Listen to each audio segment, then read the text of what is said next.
Now that Samurai Showdown is finally out, I've been playing a lot of matches online and even watching a lot of different streams. And a very common question that I've been seeing in different streams are people that are brand new to the franchise and brand new to the game and don't know exactly how to do their button layouts. So in this video I want to explain just 4 different methodologies for arcade sticks of how to do button layouts and 3 alternatives for PS4 pad. As a precaution, when I'm going through and walking through all the demos, I am using the SNK standards of A being light slash, B being medium slash, C is heavy slash, and D is kick. So without further ado, let's jump into the arcade sticks. So now we're going to be looking at kind of the button layout if you're using a stick. Now how I look at the stick, that there's 3 essentially main lines for the 4 primary buttons for the stick, and we're going to cover each of them. The first variation is the default setting, in which we have A on square, we have B on triangle, C on circle, and D on X.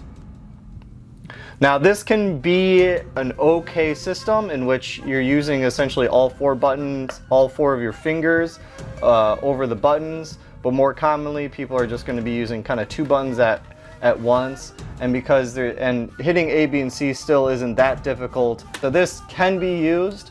I do not think it's the most popular. The next variation that we're going to be looking at is assigning kind of the old school SNK format, in which all the buttons are in line. And so we're actually going to have A on square, B on triangle, C on R1, and D on L1 in this stick variation. And so with this, if you're holding the stick as you normally would, you would have one of the buttons over each of the fingers. This gives you a fairly ergonomic kind of design in which you are able to hit any of the combinations very easy, in which you're not losing any traveling time of moving to different buttons, especially under the old format. And so this is kind of the second line that I would recommend.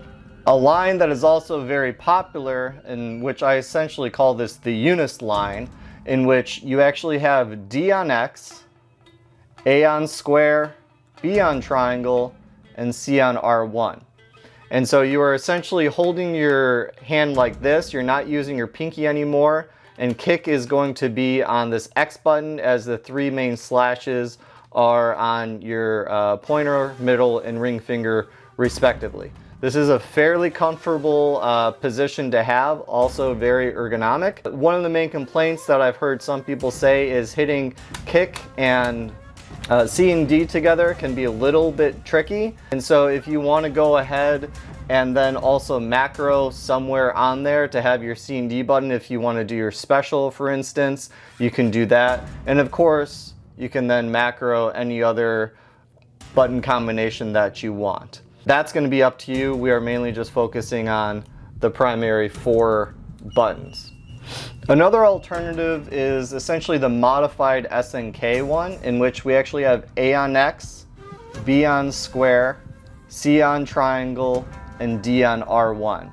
So we're still using the very ergonomic design, but instead of having kick on X, we have A on X, and we use the curve all in line to be able to hit all the button combinations. I more recommend this if you're used to playing Street Fighter, as a lot of your dodges, your spot dodge, and also your counter attack are all on AB, which you're used to kind of doing for your throws anyway, so that's all kind of attached together. And then you still have access to your overhead, and hitting your throws is also very easy next to each other. So this is the alternative kind of SNK method. When it comes to your PS4 pad, as we previously mentioned, the default controls are going to have A on square, B on triangle, C on circle, and then D on X.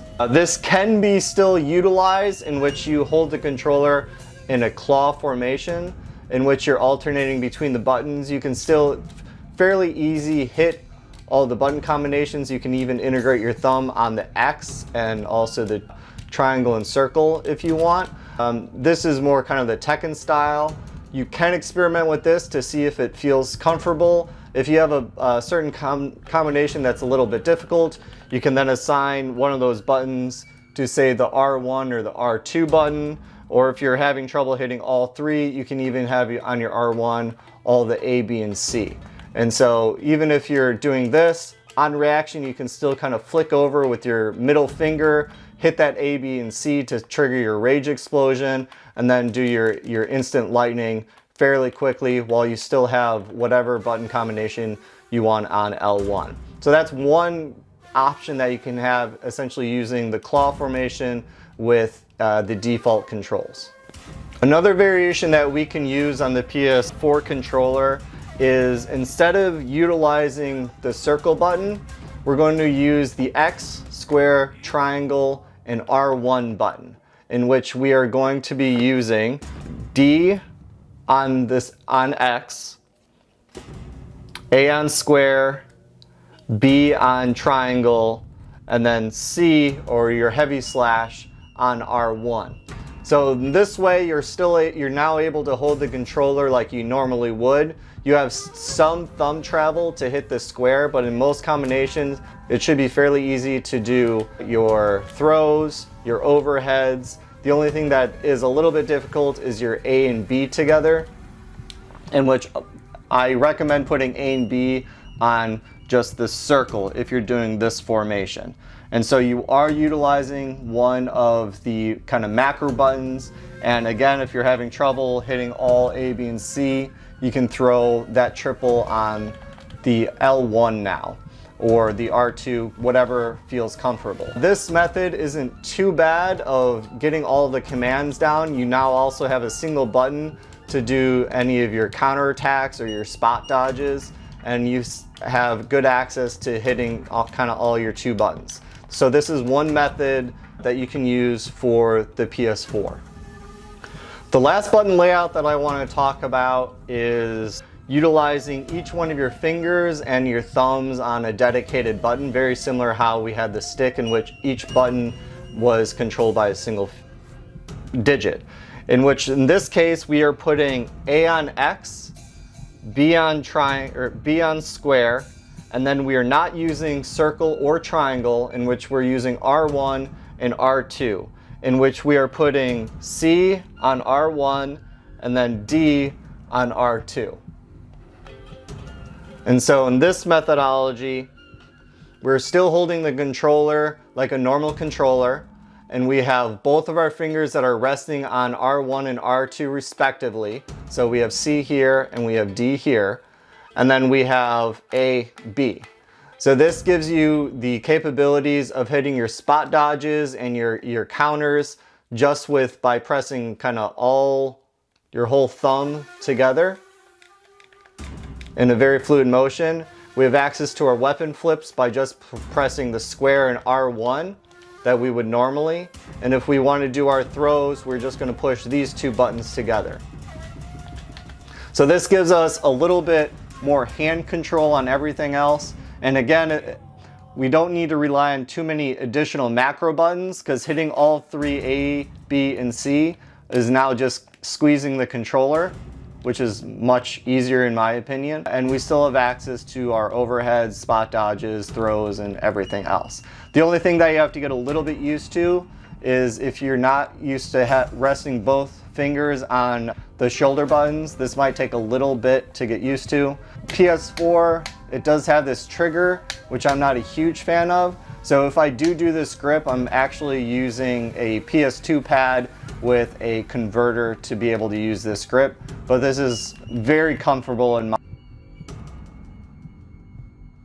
So now that we covered both the arcade sticks and the PS4 pads, I want to explain a little bit of what I kind of do, if you just want to know my opinion rather than just different methodologies. So I'm still debating if I should use a stick or a PS4 pad. I'm switching in between just of what I feel more comfortable with. I do feel that I'm playing much more on pad. I don't know if that's a convenience thing or not, but the general layout that I have for stick is the modified SNK version, in which I have lights A, B, C, and D, which was the last methodology that we talked about in the stick section. And then also for the PS4 pad, I've been using the 2 and 2 method, in which I'm using 2 face buttons and 2 shoulder buttons. That seems to be the most comfortable that I have for me, but this video was just to give you some information to see what is going to work for you. Just remember that if you are used to using the default setting and you're switching between any of the methodologies that we discussed before, there is going to be a little bit of learning curve. Because the game is relatively new, it took me about 2 days to go from the 3 and 1 method on the PS4 pad to the 2 and 2 method, and I really prefer the 2 and 2 method. And I started with the Unis layout, and then I also converted to the modified SNK version, and I really like that layout. And if you can tell that the logic is very similar between these 2 different layouts, it just makes the most sense in my head. It might be completely different from you. I also do not use macros in any of these setups, meaning I don't have any button that uses A plus B or anything else. It's just straight buttons, but you may like that. It's just all about your play style. So thanks for sticking to the end. If you like what you saw today, make sure to hit the subscribe and the like button, as more videos will be coming out later. Get to practicing, guys.